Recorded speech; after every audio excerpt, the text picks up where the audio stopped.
প্রতিবেদনের পর আমরা পরিচয় পর্বে আসবো। আমাদের সঙ্গে যারা আলোচনায় যোগ দিয়েছেন, আমাদের সঙ্গে আলোচনায় রয়েছেন দীপ্তিমান বসু, বিজেপি মুখপাত্র। দীপ্তিমান দা, আপনাকে স্বাগত। রয়েছেন বিশ্বজিৎ দাস, রাজনৈতিক বিশ্লেষক। বিশ্বজিৎ দা, স্বাগত। রয়েছেন কলকাতা পুলিশের প্রাক্তন ডেপুটি পুলিশ কমিশনার, প্রাক্তন পুলিশ কর্তা সত্যজিৎ বন্দ্যোপাধ্যায়। সত্যজিৎ বাবু, আপনাকে স্বাগত। কিছুক্ষণের মধ্যেই যোগ দিচ্ছেন তৃণমূল কংগ্রেস মুখপাত্র বাণীব্রত ব্যানার্জি। তিনি এলে আমি আপনাদের সঙ্গে পরিচয় করিয়ে দেবো। আমি প্রথমেই দীপ্তিমান দা আপনার কাছে চলে যেতে চাইবো। দীপ্তিমান দা, আমরা দেখলাম যে শুভেন্দু অধিকারী যে দাবি করেছিলেন কলকাতা হাইকোর্টে, সেটা পত্রপাঠ খারিজ করে দিলেন। বিচারপতির মন্তব্যটা খুব ইম্পর্টেন্ট। বিচারপতি বলছেন যে যদি 144 ধারার মধ্যে সেখানে অভিষেক বন্দ্যোপাধ্যায়ের আন্দোলনটা অনৈতিক হয়ে থাকে, বেআইনি হয়ে থাকে, বা সেটা যুক্তিযুক্ত না হয়ে থাকে, তাহলে সেটাকে সামনে ঢাল হিসেবে রেখে আরেকটা একই ধর্ণা, রাজনৈতিক ধর্ণা, সেটা করতে দেওয়া, সেটা কতটা যুক্তিযুক্ত, এই গ্রাউন্ডে তিনি বাতিল করে দিলেন। তিনি অন্য জায়গা দেখতে বললেন। আমার বক্তব্য যে রাজভবনের সামনেই আপনাদের ধর্ণা দিতে হবে, মানে অভিষেক বন্দ্যোপাধ্যায় ধর্ণা দিয়েছেন তাই আপনাদেরকেও ধর্ণা দিতে হবে, মানে কেন পরস্পরেই একই জায়গা আপনারা বেছে নিচ্ছেন? না, রাজ্যপালের দৃষ্টি আকর্ষণের জন্য তো রাজভবনের সামনাসামনি থাকতে হবে। আমি তোমাকে সৈকত একটা কথা বলবো, ভারতবর্ষের যে গণতন্ত্রের যে গঠনতন্ত্র, সেইটার ক্ষেত্রে বিধানসভা বা রাজভবন প্রত্যেক জায়গায় অ্যাক্সেস কিন্তু সব থেকে বেশি বিরোধী দলনেতার হওয়া উচিত। কিন্তু মুশকিল হচ্ছে এই যে পশ্চিমবঙ্গে পিসি ভাইপো নির্দেশিত যে গণতন্ত্র চলছে, সেই গণতন্ত্রে এরা বিরোধী দলের কোনো মর্যাদাকেই স্থান দেয় না, কোনো মর্যাদাই দেয় না। আর যদি তারা এই বিরোধী দলের এই গণতন্ত্রের অবস্থান, শক্তিশালী অবস্থানকে তারা মানত, তাহলে রাজ্যের বিরোধী দলনেতা, যিনি মুখ্যমন্ত্রীর সমান সমান যার মর্যাদা, হ্যাঁ, তাকে পুলিশ ঢুকতে দেয় না, মানে যারা আহত হয়েছেন তাদেরকে নিয়ে রাজভবনে ঢোকার জন্য। এই দৃশ্যও তো আমরা দেখেছি। আচ্ছা, তুমি আমাকে একটা কথা বলো, এই যে মমতা বন্দ্যোপাধ্যায় রাজ্যের মুখ্যমন্ত্রী সবসময় একটা ফেডারেল স্ট্রাকচারের কথা বলেন। আচ্ছা, এই ফেডারেল স্ট্রাকচারটা কোথায় অন্তর্হিত হয়ে যায় যখন ন্যাশনাল হিউম্যান রাইটস কমিশন আর্তনাদে বিচলিত হয়ে যখন এই পশ্চিমবঙ্গে দেখা করতে আসে, মহিলা কমিশন যখন দেখা করতে আসে, কেন্দ্রীয় SC/ST কমিশন যখন দেখা করতে আসে, এইখানকার পুলিশ বাধা দেয়, এইখানকার তৃণমূল কংগ্রেস বাধা দেয়। ফেডারেল স্ট্রাকচার সেখানে কোথায় যায়? আসলে এই রাজ্যের তৃণমূল কংগ্রেস, এই রাজ্যের সরকার, এই সরকার আর তৃণমূল কংগ্রেসের মধ্যে তো কোনো পার্থক্য নেই, কোনো বিভেদ নেই। পাল্টা অভিযোগ আপনাদের বিরুদ্ধে যে আপনাদের কেন্দ্রীয় এজেন্সিগুলি সমস্ত বিজেপির মুখপাত্র হিসাবে কাজ করে। জাতীয় মহিলা কমিশনের চেয়ারপারসন সন্দেশখালীতে দাঁড়িয়ে বলেছিলেন ওখানে রাষ্ট্রপতি শাসন জারি হওয়া প্রয়োজন। সেই মহিলা কমিশনের চেয়ারপারসনের বিরুদ্ধে কুণাল ঘোষের মতো নেতারা, রাজনৈতিক তৃণমূলের নেতারা পরিষ্কার অভিযোগ তুলেছিলেন যে তারা রাজনৈতিক কথা বলতে এসেছেন, তারা বিজেপির কথা বলতে এসেছেন। একেবারে সাদা কাগজে মহিলাদের দিয়ে সই করিয়ে মিথ্যে কথা, রেপের মিথ্যে কথা লেখানো হয়েছিল। দেখুন, কুণাল ঘোষ কোনটা সত্যি আর কোনটা মিথ্যে উনি মাঝে মাঝে ওটা গুলিয়ে ফেলেন। কুণাল ঘোষ তো এর আগে আমরা দেখেছি যে পুলিশের গাড়িতে পুলিশ বাজনা বাজাচ্ছে আর কুণাল ঘোষ একদম চেঁচিয়ে বলছেন যে সারদার মুখ্য বেনিফিশিয়ারি মমতা বন্দ্যোপাধ্যায়, ওকে আগে গ্রেপ্তার করুন। তো কোনটাকে আমরা বিশ্বাস করবো? কুণাল ঘোষের কথার মর্যাদা বা কুণাল ঘোষের কথার গুরুত্ব এই পশ্চিমবঙ্গের মাটিতে নেই, জনগণ এটা বিশ্বাসও করে না। কিন্তু আমরা সন্দেশখালীতে কি হয়েছে এটা এই তো সারা পৃথিবী দেখেছে, সারা পৃথিবীর মানুষ দেখেছে। ওখানকার প্রান্তিক রমণীরা কিভাবে একটু মানে সহযোগিতা পেয়ে, একটু আইনের সহযোগিতা পেয়ে, যেদিনকে ওইখানে শেখ শাহজাহান গ্রেপ্তার হলো, তারা সাহস সঞ্চয় করে রাস্তায় নেমে তার প্রতিবাদ করেছে। সেইটাকে যারা মিথ্যা কথা বলে, সেটাকে যারা বলে যে এটা ভুয়ো, তাদের মানসিকতা নিয়েই তো আমাদের সন্দেহ সব থেকে বড়। নেই সেখানে করারই। দীপ্তিমানদার উত্তরটা নিয়ে আমি বিশ্বজিতের কাছে যাব। বিষয় হচ্ছে, সৈকত, তুমি যদি আগের কথা মনে করো, 2011 সালের আগে যেখানে মমতা বন্দ্যোপাধ্যায় আন্দোলন করে 2011-তে ক্ষমতায় এসেছিলেন, সেই এক্স চ্যানেলে ধর্মতলার, সেখানে ঠিক ক্ষমতায় আসার পর এই সরকার সমস্ত গণতান্ত্রিক আন্দোলনকে ভয় পেয়ে কিন্তু ওই জায়গায় সমস্ত আন্দোলন বন্ধ করে দিল, বন্ধ করে ওয়াই চ্যানেল, ওটা পিছনের দিকটায় যে জায়গায় করলে মানুষ দেখতে পাবে না, এইরকম জায়গায় সেই অবস্থানটাকে পরিবর্তন করা হলো। তার পরিবর্তন করার মূল কারণটাই হচ্ছে যাতে সাধারণ মানে গণতান্ত্রিক আন্দোলন পরিষ্কারভাবে কেউ না করতে পারে, মানুষ যাতে তার মধ্যে অংশগ্রহণ না করতে পারে। এখন বিষয় হচ্ছে যে কথাটা আমাদের সত্যজিৎ বাবু বললেন, তাহলে তো সেই ক্ষেত্রে মানে অভিষেক বন্দ্যোপাধ্যায় যখন সেই মিটিং করেছিলেন সেটা বেআইনি ছিল।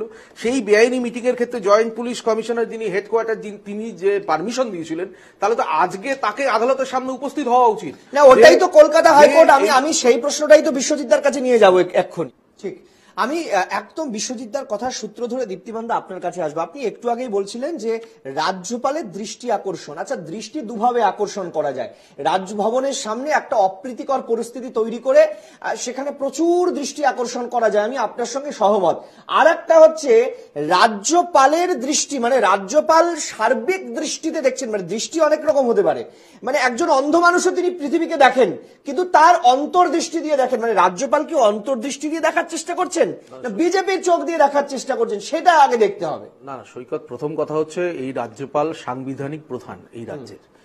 তো আর্তদের চিৎকার যখন মুখ্যমন্ত্রী শুনবেন না, যখন প্রশাসন শুনবেন না, তখন আমাদের কাছে অপশন কি আছে? রাজ্যপাল তো যাচ্ছেন জেলায় জেলায়, আমরা রাজ্যপাল তো জেলায় জেলায় যাচ্ছেন, এবং যে কথাটা তাহলে রাজ্যপালের বাড়ির সামনে ধর্ণা কেন?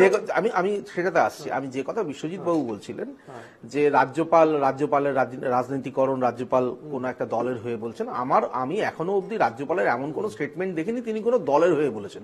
তিনি আর্তদের পক্ষে বলেছেন, যারা মার খাচ্ছেন, যারা খুন হয়ে গেছেন, ভোটের পরে যাদের প্রতি অত্যাচার সংগঠিত হয়েছে তাদের পক্ষে বলছেন, সাধারণ মানুষের পক্ষে বলছেন। কোন রাজনৈতিক, সেটা যদি সাধারণ মানুষের পক্ষে বলাটা যদি মানে কোন দলের পক্ষে বলা বলে মনে হয়ে থাকে, সেটা সম্পূর্ণ ভ্রম বলে আমি মনে করি। আরেকটা কথা হচ্ছে, এই যে আজকের দিনে এই যে আমরা আলোচনাটা করছি, যে কথাটা সত্যজিৎ বাবু বললেন বা যে কথাটা মাননীয় বিচারপতি বলেছেন, আমরা তো চোখে আঙুল দিয়ে দেখিয়ে দিলাম যে সেদিনকের ভুলটা আজকে আমরা যে অ্যাপিল করেছি সেটার জন্য তো বোঝা গেল যে সেদিনকের ভুলটা, সেদিনকের অন্যায়টা, এইটাই তো মূল উদ্দেশ্য। সেদিনকের অন্যায়টা তো আজকে রেজিস্টার হচ্ছে। আপনারা আসলে এই ঘর ছাড়াদের নিয়ে বসা আপনাদের উদ্দেশ্য নয়, আপনাদের উদ্দেশ্য ছিল সেদিন অভিষেক বন্দ্যোপাধ্যায় ভুল করেছিলেন, ওটাকে আইনের আওতায় নিয়ে আসা। ভুল না, অন্যায় করেছিলেন। তাহলে সেই একই অন্যায় আপনারা করতে যাচ্ছেন। 144 দ্বারা ভাঙা তো অন্যায়। যদি অভিষেক বন্দ্যোপাধ্যায় অন্যায় করতেন, আপনারা একই অন্যায় করতে যাচ্ছিলেন কেন? যদি শাসক তার দায়িত্ব না মানে, তাহলে বিরোধীদের দায় কোথায়? শাসককেও তো তার দায়িত্ব মানতে হবে। সেটাই তো সাধারণ। আইন ভেঙে আইনকে চোখে আঙুল দিয়ে দেখিয়ে দেওয়া যে আপনার আইন সঠিক নয়। না না, শাসকের যে দায়িত্ব, শাসক যদি তার দায়িত্ব পালন না করে তাহলে আমরা কার কাছে যাব, কোথায় বলবো? তা আমাদেরকে এইভাবেই তো দিক নির্দেশিত করতে হবে। মানে আপনি পরিষ্কার বলতে চাইছেন পুলিশ সেদিন অভিষেক বন্দ্যোপাধ্যায়কে, যেহেতু তিনি শাসক দলের নেতা, তাকে বাধ্য হয়েছিল পুলিশ দিতে, মানে পারমিশন দিতে। কোনো ধরে মাথা আছে নাকি? কোন পুলিশের কোন ক্ষমতা আছে নাকি অভিষেক ব্যানার্জি? এইটাই তো আমি আপনার থেকে জানতে চাই। প্রতিবেদনটা একটু আগে দেখালাম, আপনি প্রতিবেদনটি যদি মন দিয়ে, আমি বাণীব্রতবাবু আসছি, আমি প্রতিবেদনটিতে খুব স্পষ্টভাবে কতগুলো কথা উল্লেখ আমরা দেখালাম গ্রাফিক্যাল প্রেজেন্টেশনে, যেখানে খুব গুরুত্বপূর্ণ বিষয় এটা যে আপনারা দাবি করেছিলেন কোন কেন্দ্রীয় হাসপাতালে ময়নাতদন্ত করতে হবে, তাই তো? মানে এর আগে প্রত্যেকটি ক্ষেত্রে আপনারা যা করে থাকেন, কেন্দ্রীয় হাসপাতালে পিএম রিপোর্ট করতে হবে। কিন্তু বিচারপতি অমৃতা সিনহা তিনি কিন্তু কেন্দ্রীয় হাসপাতালে দিলেন না, তিনি দিলেন রাজ্যের সুপার স্পেশালিটি হাসপাতাল, কলকাতার 1 নম্বর সরকারি হাসপাতাল SSKM এ। মানে আপনাদের এক্ষেত্রে এটা ধোপে টিকলো না, মানে রাজ্যের কলকাতা হাইকোর্টের বিচারপতি মনে করছেন রাজ্যের সরকারি হাসপাতালেই যথেষ্ট, এর জন্য কেন্দ্রীয় হাসপাতালের প্রয়োজনীয়তা নেই। আপনারা ভরসা রাখতে পারছেন না রাজ্যের উপর, কিন্তু আদালত রাজ্যের হাসপাতালের উপরই ভরসা রাখছে।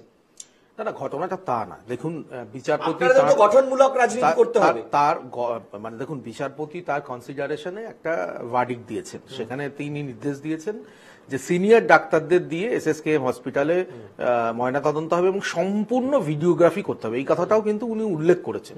তো সুতরাং আমাদের ধারণা, যদি এটা কোর্টের অবজারভেশনে হয় তাহলে হয়তো পদ্ধতিটা সঠিক হবে, এইটুকুনি আমরা আশা করতে পারি। কারণ আমরা বিচারকের সিদ্ধান্তের বাইরে বা বিরুদ্ধে তো কিছু বলতে পারবো না। আমি সিদ্ধান্ত নিয়ে প্রশ্নটাই করিনি, আমি বলছি আপনারা রাজ্য সরকারের কোন প্রতিষ্ঠানের উপর ভরসা রাখতে পারছেন না। স্বাভাবিক, খুব স্বাভাবিক, কারণ আমার মনে হয় আমাদের এখানে আদালত রাখছে।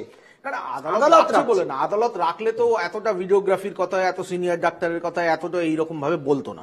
আমি শুধু সৈকত, আমি এই কচকচানির মধ্যে যাচ্ছি না, আমি শুধু তোমার PCR কে যদি তুমি বলতে পারো যে মাননীয় বিরোধী দলনেতা শুভেন্দু অধিকারী ডেবরা পার্টি অফিসে বসে একটা প্রেস কনফারেন্স করেছেন, সেই প্রেস কনফারেন্সের পাশে একটা বাচ্চা ছেলে, ক্লাস 7-এ পড়া বাচ্চা ছেলে ফ্যাল ফ্যাল করে সামনের দিকে তাকিয়ে আছে, তার চোখে শুধু শূন্যতা।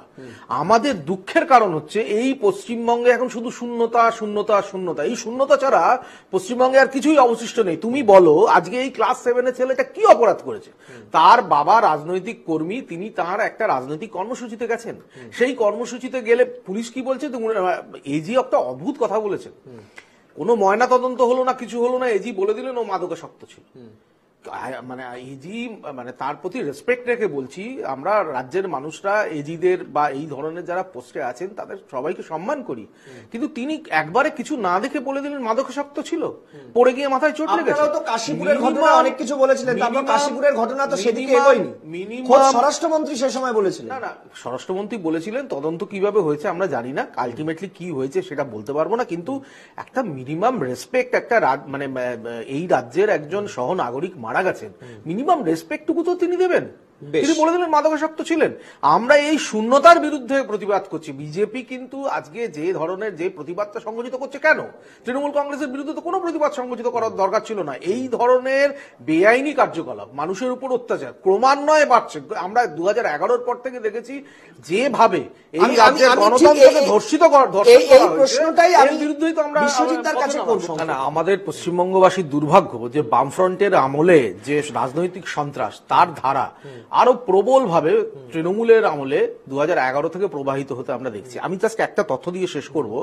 NHRC, national human rights commission, তাদের একটা তথ্য দিয়ে বলেছেন এই মুহূর্তে পশ্চিমবঙ্গে 2022 থেকে 2023 যে লাস্ট রিপোর্ট হয়েছে 31শে মার্চ অব্দি, তাতে কাস্টোডিয়াল ডেথের সংখ্যা 300% হাইক হয়েছে।